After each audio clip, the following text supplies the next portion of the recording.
दोस्तों, बहुत समय पहले की बात है। किसी नगरी में एक युवक रहा करता था। वह युवक बहुत ही शर्मीला था। वह इतना शर्मीला था कि जब भी उसके सामने कोई नया व्यक्ति आ खड़ा होता तो वह उससे बात तक नहीं करता था। यहां तक कि जिन्हें वह जानता था, पहचानता था, उनसे भी बात करने में उसे बहुत शर्माया करता था। वह उनसे भी ठीक से बात नहीं कर पाता था और अपनी इस समस्या के कारण वह खुद ही बहुत परेशान रहता था, क्योंकि वह अपने जीवन में कुछ कर ही नहीं पा रहा था। धीरे धीरे समय बीतता गया और समय बीतने के साथ साथ उस युवक की शर्माने की आदत भी बढ़ती चली गई, जिसके कारण वह अत्यधिक निराश रहने लगा, परेशान रहने लगा, चिंतित रहने लगा। उसे यह समझ नहीं आ रहा था कि वह अपनी इस समस्या से किस तरह से छुटकारा पाए। उसके घर वाले भी अब उसकी इस समस्या को लेकर बहुत चिंतित रहने लगे थे। वे सोचते थे, इसका क्या होगा, ये अपने जीवन में कुछ कर पाएगा भी या नहीं। जब भी वह कहीं पर काम के लिए जाता तो लोग उसके इस सीधेपन का फायदा उठाते, उसे परेशान करते। वह कुछ ज्यादा कह नहीं पाता था, जिसके कारण उसे कोई कुछ भी कह देता और वहां से चला जाता है। इन्हीं सब कारणों की वजह से उसका मन कहीं भी किसी भी काम में नहीं लगता। वह हर काम को कुछ ही दिनों में छोड़ दिया करता। उसके मन में बहुत कुछ चल रहा था। उसके मन में विचारों के तूफान उठ रहे थे। वह सबसे बहुत कुछ कहना चाहता था, लेकिन अपनी इस आदत के कारण वह किसी से कुछ नहीं कह पा रहा था। वह अंदर ही अंदर घुटता जा रहा था। सारे विचार, सारी बातें उसके मन में ही दबी पड़ी थीं। लेकिन कभी भी वह किसी से भी अपने मन की बात नहीं बताता था। जब छोटा सा बच्चा था तब उसे लोग बहुत पसंद करते थे। उसकी इस आदत को भी लोग सराहते थे। लेकिन इसी आदत की वजह से जब वह बड़ा हो गया, युवा हो गया, तो इसी आदत के कारण उसे अपना जीवन जीने में भी अत्यधिक परेशानियां उठानी पड़ रही थीं और वह युवक भी अपनी इस गलती के कारण बहुत परेशान रहता। अपनी इस एक आदत से छुटकारा पाना चाहता था। वह चाहता था कि वह लोगों से अपने मन की बात खुलकर कह पाए। जो कुछ करना चाहता है, जो कुछ कहना चाहता है, वह सबसे वह खुलकर कह सके, कर सके। लेकिन जब भी कोई दूसरा उसके सामने आता तो उसकी जुबान मानो खुलती ही नहीं। यहाँ तक कि वह अपने माता पिता के सामने भी ठीक से बात नहीं कर पाता था। केवल उसके कुछ मित्र थे जिनसे वह अपने मन की बात कर पाता था। जब भी वह किसी बात का जवाब देता तो लोग उसकी हंसी उड़ाते थे, उसका मजाक बनाते। लोग कहते हैं कि आज तो तेरे मुंह में भी जबान आ गई है। यह समस्या दिन ब दिन बढ़ती चली जा रही थी और इस समस्या के कारण अब उसके पिता भी अत्यधिक चिंतित रहने लगे थे। वह चाहते थे कि उनका बेटा भी दूसरों के सामने अपने मन की बात रख सके। लेकिन एक दिन जब अपने उस बेटे को दूसरों के सामने शर्मिंदा होता हुआ देख रहे थे, तभी उन्हें बहुत क्रोध आया और वह अपने बेटे को खरी खोटी सुनाने लगे। उन्होंने उसे इतना डांट दिया कि वह युवा लड़का अत्यधिक क्रोधित हो गया और वहां से बिना कुछ कहे वहां से चला गया। शाम हो चुकी थी और अब तक उनका बेटा घर नहीं लौटा था। माता और पिता दोनों बड़े ही चिंतित थे। वे अपने बेटे को वापस घर पर देखना चाहते थे, लेकिन युवा लड़का तो भागते भागते पहाड़ की चोटी पर जा पहुंचा था। वह वहां से नीचे की ओर झांक रहा था और ईश्वर से कह रहा था, हे भगवान, आपने मुझे ऐसा क्यों बनाया? लोग मेरा मजाक उड़ाते हैं, लोग मेरी हंसी उड़ाते हैं। जब मैं इस दुनिया में अपने मन की बात रख ही नहीं सकता, मैं किसी से कुछ कह ही नहीं सकता, तो फिर मैं इस जीवन को जी कर क्या करूंगा? जब भी मैं किसी से कुछ कहने की कोशिश करता हूं तो लोग मेरा मजाक बनाते हैं, मेरी हंसी उड़ाते हैं, यहाँ तक कि वह मुझसे कुछ भी कहकर चले जाते हैं और मैं उनका जवाब नहीं दे पाता। ऐसा जीवन जीकर मुझे क्या मिलेगा? इसलिए मैं तेरे पास आ रहा हूँ। इतना कहकर जैसे ही वह युवक कूदने की तैयारी कर रहा था कि तभी पीछे से आवाज सुनाई पड़ी, बेटा, जान देना तो बहुत आसान है, लेकिन इस जान को तुम वापस नहीं पा सकोगे। जैसे ही ये आवाज उसके कानों में पड़ी, वह पीछे मुड़कर देखने लगा। उसने जैसे ही पीछे मुड़कर देखा, उसने पाया कि एक बौद्ध भिक्षु उसके पीछे खड़े हैं। उन्हें देखकर वह डर सा गया और अपने कदम पीछे खींच ली और चुपचाप वहां पर खड़ा हो गया। अपनी आदत के कारण वह उनसे कुछ कह नहीं पा रहा था। तभी बौद्ध भिक्षु उस युवक से कहते हैं, बेटा, क्या बात है? आखिर तुम यहाँ पर क्या कर रहे हो और तुम अपने इस जीवन को क्यों समाप्त करना चाहते हो? ये अनमोल जीवन बहुत कम लोगों को नसीब होता है और तुम्हें यह जीवन व्यर्थ लगता है। इस पर वह युवक कहता है, नहीं नहीं, कुछ नहीं, मैं तो बस यहाँ पर खड़ा होकर देख रहा था। तभी बौद्ध भिक्षु उस युवक से कहते हैं, बेटा, मैं जानता हूं कि तुम यहाँ पर क्या करने आए थे। तुम मुझसे कुछ नहीं छुपा सकते। लेकिन मैं चाहता हूं कि तुम अपनी समस्या मुझसे खुद बताओ, तभी मैं उसका समाधान तुम्हें बता पाऊंगा। यदि तुम चाहते हो कि कोई तुम्हारी मदद करे तो उसके लिए पहले तुम्हें ही आगे बढ़ना होगा। यदि तुम चाहते हो कि मैं तुम्हारी समस्या का समाधान करूं तो तुम्हें मुझे अपनी समस्या बतानी होगी, वरना मैं कुछ नहीं कर सकूंगा। उन बौद्ध भिक्षु की यह बात सुनकर वह युवक कहता है, नहीं नहीं, मैं ठीक हूं, मैं सच कह रहा हूं। उस युवक की यह बात सुनकर बौद्ध भिक्षु उस युवक से कहते हैं, ठीक है बेटा, यदि तुम नहीं चाहते कि मैं तुम्हारी मदद करूं तो कोई बात नहीं, मैं तुम्हारी बात पर विश्वास कर लेता हूं। लेकिन तुम्हें भी मेरी एक बात पर विश्वास करना चाहिए कि मैं तुम्हारी मदद के लिए ही यहाँ पर आया हूँ। तुम चाहो तो तुम अपनी समस्या मुझे बता सकते हो और मैं तुम्हारी इस समस्या का समाधान भी अवश्य करूंगा। इसका जवाब देते हुए युवक उन बौद्ध भिक्षु से कहता है, नहीं नहीं, मैं ठीक हूं, आप जाइए। इस पर वह बौद्ध भिक्षु उस युवक से कहते हैं, ठीक है बेटा, यदि तुम चाहते हो कि मैं यहां से चला जाऊं तो मैं यहां से चला जाता हूं, लेकिन मेरी एक बात याद रखना, मेरे जाने के बाद मैं तुम्हारी कोई मदद नहीं कर पाऊंगा और हो सकता है कि तुम्हारी मदद के लिए कोई और आगे भी ना आए। इतना कहकर बौद्ध भिक्षु पीछे की ओर मुड़े और अपने मार्ग में आगे बढ़ने लगे। वो युवक वहीं पर खड़ा होकर ये सब देख रहा था। जैसे ही वह कुछ दूर पहुंचे तभी उस युवक ने जोर से आवाज लगाई, गुरुदेव, मेरी समस्या बहुत बड़ी है, क्या आप उसका समाधान कर सकेंगे? क्या आप मुझे उसका समाधान दे सकेंगे? यह सुनकर बौद्ध भिक्षु वहीं पर खड़े हो गए और पीछे मुड़कर उन्होंने उस युवक की बात का जवाब देते हुए कहा, बेटा, इस दुनिया में कोई भी ऐसी समस्या नहीं है जिसका कोई समाधान ना हो। यदि तुम मुझे अपनी समस्या बताओगे तो मैं उसका समाधान अवश्य करूंगा। तभी वह युवक उन बौद्ध भिक्षु से अपनी समस्या बताते हुए कहता है, गुरुवर, मेरी एक बहुत बड़ी समस्या है कि मैं शर्मीला हूं, जिसके कारण मैं किसी से कोई बात नहीं कर पाता। यहां तक कि मैं अपने मन की बात भी किसी को नहीं बता पाता। जब भी मैं किसी से बात करने की कोशिश करता हूं तो लोग मेरा मजाक उड़ाते हैं, मेरी हंसी उड़ाते हैं। जब भी मुझे कोई खरी खोटी सुनाता है, उलटी सीधी बातें करता है तो मैं उनका जवाब नहीं दे पाता। मैं लोगों की तरह चालाक बनना चाहता हूं, लोगों की तरह बातों का जवाब देना चाहता हूं, अपने मन की बात करना चाहता हूं। मैं इस दुनिया के साथ कदम से कदम मिलाकर आगे बढ़ना चाहता हूं। क्या इसका कोई समाधान है? उन बौद्ध भिक्षु ने उस युवक की सारी बातें ध्यानपूर्वक सुनी और फिर जवाब देते हुए कहते हैं, बेटा, जरूरत से ज्यादा शर्मीला होना, इसका अर्थ यह है कि तुम्हारे अंदर कोई डर है जिसे तुम पहचान नहीं पा रहे हो, जिसका कारण उसका समाधान करने में भी असमर्थ है। शर्म करना अलग बात है और डरना अलग। जब हमारे भीतर डर होता है तब हम कहीं भी किसी से भी कोई भी बात नहीं कर सकते। हमें चारों तरफ केवल डर ही नजर आता है और हम हर जगह से डरते ही रहते हैं। लेकिन इसे शर्माना नहीं कहते। शर्म तो बस एक हद तक तुम्हें चुप रख सकता है। फिर वह बौद्ध भिक्षु उस युवक से कहते हैं, बेटा, तुम सबसे अधिक किससे शर्माते हो? युवक इसका जवाब देते हुए कहता है, गुरुवर, मुझे अपने पिता से बात करने में बहुत शर्म आती है। मैं उनके सामने कुछ बोल ही नहीं पाता। तभी वह बौद्ध भिक्षु उस युवक से कहते हैं, अच्छा, तो ये बताओ, जब तुम अपने पिता से बात कर रहे होते हो या फिर बात करने का प्रयास करते हो तो तुम्हारे मन में कैसे ख्याल आते हैं? युवक इसका जवाब देते हुए कहता है, गुरुवर, जब भी मैं अपने पिता से बात करने का प्रयास करता हूं तो मुझे ऐसा लगता है कि मानो मेरे पिता अभी मुझे डांट देंगे, मुझ पर क्रोध करेंगे, मुझसे नाराज हो जाएंगे और कहीं ना कहीं मुझे यह भी लगता है कि मैं कुछ गलत बात ही करूंगा। यहां तक कि मेरे मन में ऐसे भी ख्याल आते हैं कि शायद मेरे पिता मुझसे प्यार ही नहीं करते। परंतु गुरुवर, आप कहते हैं कि शर्म अलग है और डरना अलग बात है, तो क्या कोई ऐसा उपाय है जिससे मुझे डर ही ना हो? क्या कोई ऐसा रास्ता है जिससे मेरे अंदर का ये डर पूरी तरह से समाप्त हो जाए? कृपा करके मुझे इस समस्या का समाधान बताइए। मुझे अपने इस डर से बाहर निकलना है। मुझे लोगों की तरह अपने इस जीवन को खुलकर जीना है। उस युवक की यह सारी बातें सुनकर बौद्ध भिक्षु उस युवक से कहते हैं, जाओ और अपने पिता से कहो कि मुझे कुछ काम करना है और उसके लिए मुझे आपसे कुछ धन चाहिए। यदि तुम उनसे धन मांगने में कामयाब हो गए तो मैं तुम्हें तुम्हारी समस्या का समाधान अवश्य बताऊंगा। वह युवक काफी घबरा गया। उसने उन गुरुवर से कहा, हे गुरुवर, मुझे यह कार्य न दीजिए। मैं उनसे कुछ नहीं कह पाता। उनके सामने तो मेरी बोलती तक बंद हो जाती है। मैं उनसे धन भला कैसे मांगूंगा? ये बात सुनकर बौद्ध भिक्षु उस युवक से कहते हैं, तब तो तुम्हारी समस्या का कोई भी समाधान नहीं है और ना ही तुम कभी भी अपने जीवन को खुलकर जी पाओगे।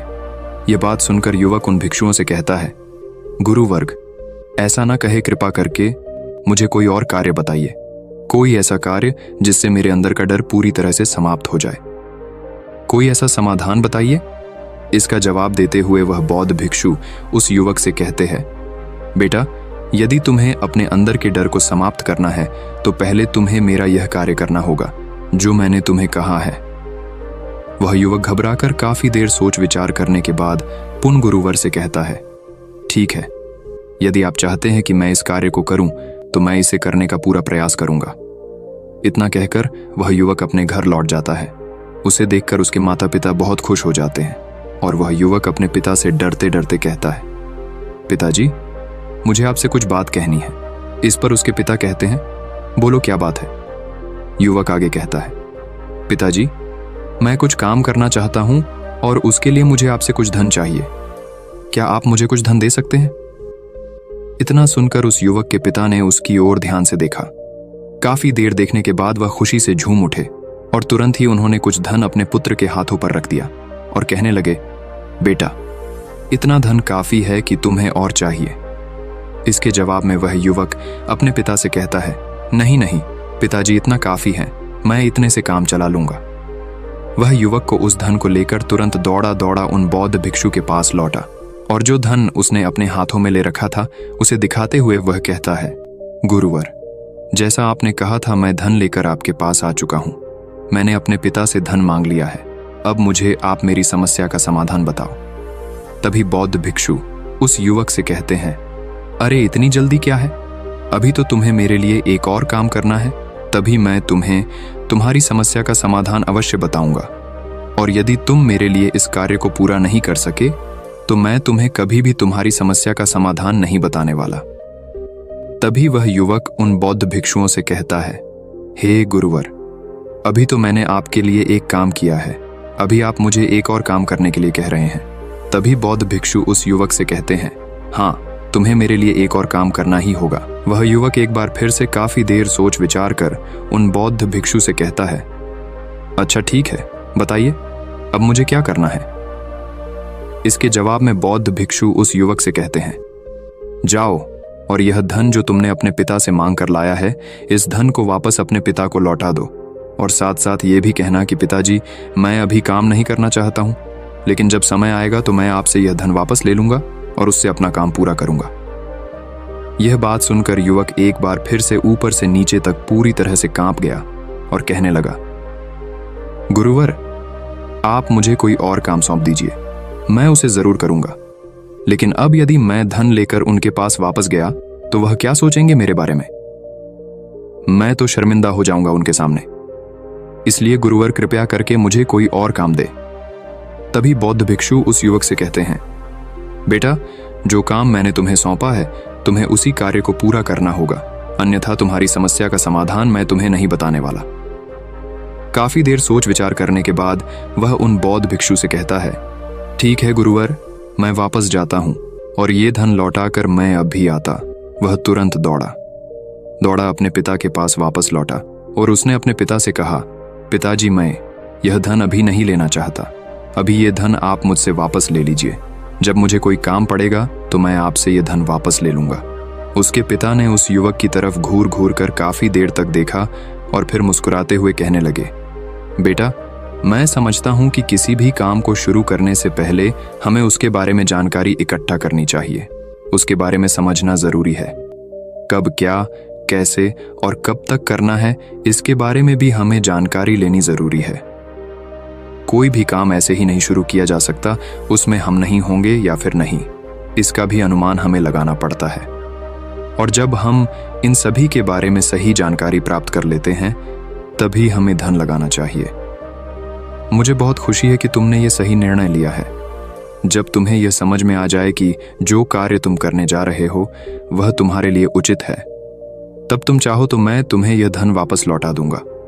युवक अपने पिता से यह सारी बातें सुनकर मन ही मन बहुत प्रसन्न था। उसने ये तो उम्मीद तक नहीं की थी कि उसके पिता हंसकर उसे इस तरह से सारी बातें समझाएंगे। वह मन ही मन ये सोच ही रहा था कि तभी उसके पिताजी उसके और करीब आए और अपनी उस युवा बेटे को गले से लगा लिया। जैसे ही उसके पिता ने उस युवक को गले से लगाया, उसको बहुत अच्छा महसूस हुआ। उसका आत्मविश्वास, उसका हौसला और बढ़ता गया। उसके बाद युवक वापस पुन गुरुवर के पास लौटा और कहने लगा, गुरुवर, जैसा आपने कहा था मैंने बिल्कुल वैसा ही किया है। मैंने धन अपने पिता को वापस कर दिया है। अब तो कृपया करके मुझे मेरी समस्या का समाधान बता दीजिए।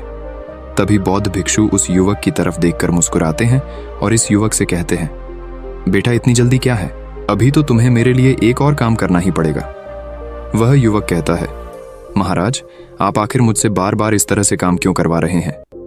क्या आपके पास मेरी समस्या का कोई समाधान नहीं है? कहीं आप मुझे बेवकूफ तो नहीं बना रहे? जिस तरह से लोग मुझे बेवकूफ बनाते हैं, क्या आप भी मेरे साथ वही तो नहीं कर रहे? आपने कहा जाओ अपने पिता से पैसे मांग कर लाओ, मैंने पैसे मांग कर लाए आपने, फिर कहा जाओ ये पैसे अपने पिता को लौटा कर आओ, मैंने आपके कहे अनुसार बिल्कुल वैसा ही किया। और अब आप कह रहे हैं कि मैं आपके लिए एक और काम करूं? नहीं, ये मुझसे नहीं होगा। तभी बौद्ध भिक्षु उस युवक की तरफ देखकर मुस्कुराते हैं और कहते हैं, बेटा बस ये आखिरी काम है और यह बहुत सरल भी है। तुम जैसे ही इस कार्य को पूरा करोगे, मैं तुम्हें वचन देता हूं कि मैं तुम्हारी समस्या का समाधान तुम्हें अवश्य बताऊंगा। इस पर वह युवक फिर से एक बार सोच विचार करता है और उन बौद्ध भिक्षु से कहता है, ठीक है, लेकिन ये आखिरी काम जो मैं आपके लिए करूंगा, बताइए मुझे क्या करना है। तभी बौद्ध भिक्षु एक मूर्ति निकालकर उस युवक के हाथ में थमा देते हैं। वह मूर्ति देखने में बहुत ही साधारण सी थी, लेकिन वह बौद्ध भिक्षु उस युवक से कहते हैं, बेटा तुम्हें इसे बाजार में ले जाना है, इसे बेचना है और इसके बदले में तुम्हें 100 सोने के सिक्के लेकर आने हैं। जब तुम यह करने में सफल हो जाओगे, तभी मैं तुम्हें तुम्हारी समस्या का समाधान तुम्हें बता पाऊंगा। वह युवक उस मूर्ति को अपने हाथ में लेकर बड़े ही गौर से देखता है और उन बौद्ध भिक्षुओं से कहता है, हे गुरुवर, ये तो बड़ी ही साधारण सी मूर्ति लग रही है, मानो मिट्टी की बनाई गई। इसके लिए भला 100 सोने के सिक्के मुझे कौन देगा? कहीं आपका माथा फिर तो नहीं गया है? इसके 1 या 2 सोने के सिक्के मिल जाए, वही बहुत है, लेकिन इसके लिए 100 सोने के सिक्के कोई नहीं देगा। तभी बौद्ध भिक्षु उस युवक से कहते हैं, बेटा मैंने जो तुम्हें काम सौंपा है, यदि तुम उसे पूरा करोगे तभी तुम्हें तुम्हारी समस्या का समाधान मिल पाएगा, अन्यथा तुम चाहो तो अपने घर लौट सकते हो, फिर से वही अपने पुराने जीवन में जहां लोग तुम्हारा मजाक बनाते हैं, लोग तुम्हें डराते हैं, सताते। मैं तुम्हें यहाँ अपने डर को निकालने में तुम्हारी मदद कर रहा हूँ। तुम मेरे यहाँ काम करके अपने डर को धीरे धीरे भगा पाओगे। मेरे इस काम को पूरा कर दो, तुम्हें सब समझ आ जाएगा। वह युवक उन बौद्ध भिक्षुओं की बात सुनकर मन ही मन ये विचार करता है कि मुझे तो मेरी समस्या का समाधान किसी भी हालत में चाहिए, जिस कारण वह उस मूर्ति को उठाकर बाजार की ओर चल पड़ता है। बाजार पहुंचकर वो एक जगह चुपचाप उस मूर्ति को लेकर खड़ा हो जाता है और इंतजार करने लगता है कि कोई आएगा और उसे उस मूर्ति के बारे में पूछेगा, और तब वह उस मूर्ति के लिए 100 सोने के सिक्के की मांग करेगा। देखते ही देखते काफी समय बीत गया, लेकिन अभी तक उसके पास कोई भी व्यक्ति नहीं आया था। उसने आसपास देखा तो लोग चिल्ला चिल्ला कर अपने सामानों को बेच रहे थे, जोर जोर से आवाज लगा रहे थे। उसने भी सोचा, यदि मुझे अपनी इस मूर्ति को बेचना है तो मुझे भी जोर जोर से आवाज लगानी होगी। उस युवक ने चिल्लाना शुरू किया, लेकिन वह इतनी जोर से नहीं चिल्ला रहा था, उसकी आवाज उसे खुद तक सुनाई नहीं पड़ रही थी। तो भला उसकी आवाज को दूसरे कैसे सुनते, जिस कारण उसे कोई भी व्यक्ति खरीदने के लिए तैयार नहीं था। धीरे धीरे शाम का समय हो चुका था और उस व्यक्ति को यह डर था कि कहीं वह बौद्ध भिक्षु वहां से कहीं चला ना जाए, अन्यथा उसे उसकी समस्या का समाधान कौन देगा। ये सोचकर उसने जोर जोर से आवाज लगानी शुरू की कि 100 सोने के सिक्के में यह मूर्ति ले लो। उसकी आवाज सुनकर लोग उसके पास आने लगे और उससे यह सवाल करने लगे, इस मूर्ति में ऐसा क्या है जो तुम इसके लिए 100 सोने के सिक्कों की मांग रहे हो? इसके अंदर ऐसा कुछ तो खास होगा ही। युवक काफी देर सोच विचार कर उस युवक से कहता है, नहीं नहीं, मुझे कुछ नहीं पता, मैं तो बस ये मूर्ति यहां पर बेचने आया हूं। तभी उसमें से एक युवक उस युवक से कहता है, अगर ऐसी बात है तो इस मूर्ति को कोई नहीं खरीदने वाला। आखिर इस मूर्ति में ऐसा क्या खास है जिसके लिए तुम सोने के सिक्के की मांग कर रहे हो? ये तो तुम्हें बताना ही पड़ेगा। धीरे धीरे कई लोग उसके पास आए और सभी ने बस एक ही सवाल किया, आखिर इस मूर्ति में ऐसा क्या खास है, ऐसी क्या बात है जिसके लिए तुम सोने के सिक्के की मांग कर रहे? उस युवक ने उससे बातचीत की, उन्हें समझाने की कोशिश की, कई प्रयत्न किए, लेकिन कोई भी उस मूर्ति को सोने के सिक्के देकर खरीदने के लिए तैयार नहीं था। वह निराश हो गया, उसे कुछ समझ नहीं आ रहा था कि वह क्या करे। तभी बाजार में उसने देखा कि कुछ लोग अपने सामानों की खासियत बता रहे हैं, उसे बेचने के लिए उसकी खास खास बातों के बारे में लोगों को समझा रहे हैं। ये देखकर उसने भी सोचा कि मुझे भी इस मूर्ति की कुछ खासियत लोगों को बतानी है। उसने फिर एक बार जोर जोर से आवाज लगानी शुरू की, समस्या का समाधान निकालने वाली मेरी गुरु की इकलौती मूर्ति, जो इस दुनिया में केवल एक ही है। जिसके पास भी यह मूर्ति होगी उसके घर में कोई समस्या नहीं होगी। यह मूर्ति उस समस्या का समाधान तुम्हें अवश्य बताएगी। ये सुनकर लोग उसके पास पहुंचने लगे और उसे ये सवाल करने लगे, क्या सच में ये मूर्ति जिसके पास होगी उसके पास कोई समस्या नहीं होगी? क्या सच में ये सभी समस्याओं का समाधान करती है? उसका जवाब देते हुए युवक कहता है, हाँ, सभी समस्याओं का समाधान कर देती है। यदि आप इस मूर्ति को ले जाते हैं, आपके घर में कोई भी समस्या होगी तो उसका समाधान यह आपको अवश्य बताएगी। चाहे कोई भी समस्या हो, कैसी भी समस्या हो, कैसी भी परिस्थिति हो, आपको इसका समाधान अवश्य मिलेगा। इतना सुनने के बाद अब वही एक मूर्ति सबको चाहिए थी, उस मूर्ति के दाम लगाने लगे। कोई उसे 200 सोने के सिक्के, तो कोई 400, कोई 6, 7, तो कोई 1000 सोने के सिक्के देने के लिए तैयार था। उस मूर्ति की कीमत लगातार बढ़ती जा रही थी। जैसे जैसे लोगों को पता चलता जा रहा था कि ये मूर्ति लोगों की समस्या का समाधान करती है, लोग उसे किसी भी कीमत पर खरीदने के लिए तैयार हो गए थे। अब वह युवक भी आत्मविश्वास के साथ और जोर से चिल्ला रहा था, लोगों को उस मूर्ति के बारे में समझा रहा था, बता रहा था। अब उसके मन में कोई डर नहीं था। वह लोगों को उस मूर्ति के बारे में पूरे आत्मविश्वास के साथ बिना घबराए उस मूर्ति की खासियत बताने में लगा हुआ था, जिसके कारण लोग उस पर भरोसा कर रहे थे और वह भरोसा लोगों की नजरों में नजर भी आ रहा था। जैसे जैसे अंधेरा होता गया, लेकिन लोगों की भीड़ मानो कम होने का नाम ही नहीं ले रही थी। लोग उस मूर्ति को खरीदना चाहते थे। उस युवक ने जोर से आवाज लगाई कि मुझे क्षमा करे, यह मेरे गुरु की मूर्ति है और मैं इसे बेचना नहीं चाहता। इतना कहकर वह युवक उस मूर्ति को लेकर वापस खाली हाथ लौट आया और उन गुरुवर के पास पहुंचा और उन गुरुवार से कहने लगा, हे गुरुदेव, आपका बहुत बहुत धन्यवाद। इस मूर्ति ने मेरी समस्या का समाधान कर दिया। मुझे समझ में आ गया कि मेरी क्या समस्या थी। हालांकि मैं इसे बेचकर सोने के सिक्के तो आपके लिए नहीं ला पाया, लेकिन मुझे मेरी समस्या का समाधान अवश्य मिल गया। आपका बहुत बहुत धन्यवाद। इस बात को सुनकर बौद्ध भिक्षु उस युवक से कहते हैं, बेटा, मैंने तुम्हारी समस्या का समाधान नहीं किया है, तुमने तो खुद ही अपनी समस्या का समाधान किया। अपनी समस्या तुमने खुद ही सुलझा ली है। तुम्हारे मन में हजारों सवाल थे, मैं ये करूंगा तो लोग मेरे बारे में क्या सोचेंगे, यदि मैं अपना मुंह खोलूंगा तो लोग मेरे पर हंसेंगे, यदि मैंने मुंह खोला तो मैं कुछ गलत ही करूंगा। ऐसे कई सारे विचार तुम्हारे मन में थे, ऐसे कई सारे डर तुमने अपने मन में पाल रखे थे। लेकिन जब इस मूर्ति के बेचने के दौरान तुमने उन हजारों लोगों का सामना किया, उनके सामने खुलकर अपनी बात रखी, उनके सामने खुलकर वह कहा जो तुम्हें कहना था, तो तुम्हारे मन का डर खुद खुद समाप्त हो गया। जिसे तुम शर्मा ना कहते थे, वो अपने आप ही तुम्हारे भीतर से कहीं गायब हो गया। युवक अपने गुरु की यह बात सुनकर अपने गुरुवार से कहता है, गुरुवर, आप सही कहते हैं। आपने आज मेरे मन में वो विश्वास जगा दिया है जिसे मैं अब अपने जीवन में कुछ भी हासिल कर सकता हूं। आपका बहुत बहुत धन्यवाद। डर को धीरे धीरे खत्म करने से ना ही आपको शर्म आएगी और ना ही डर लगेगा, और जब आपके भीतर का डर हमेशा के लिए समाप्त हो जाएगा तो आप अपने जीवन में जो भी कुछ करना चाहते हैं, जो भी कुछ पाना चाहते हैं, उसका रास्ता आपके लिए पूरी तरह से साफ हो जाएगा और आप अपने मार्ग पर तेजी से आगे की ओर बढ़ने में सक्षम भी हो जाएंगे। इसलिए लोग क्या कहते हैं, क्या कहेंगे, ये सब छोड़ दीजिए और खुद पर विश्वास कीजिए, क्योंकि आप ही हैं जो अपने इस डर का सामना कर सकते हैं। दोस्तों, सच्ची श्रद्धा से कमेंट में नमो बुद्धाय जरूर लिखिएगा। इस वीडियो को लाइक करें तथा अपने दोस्तों के साथ शेयर करें और हमें सब्सक्राइब करना ना भूलें। और हाँ, इस वीडियो से कोई भी सवाल है तो आप कमेंट में पूछ सकते हैं।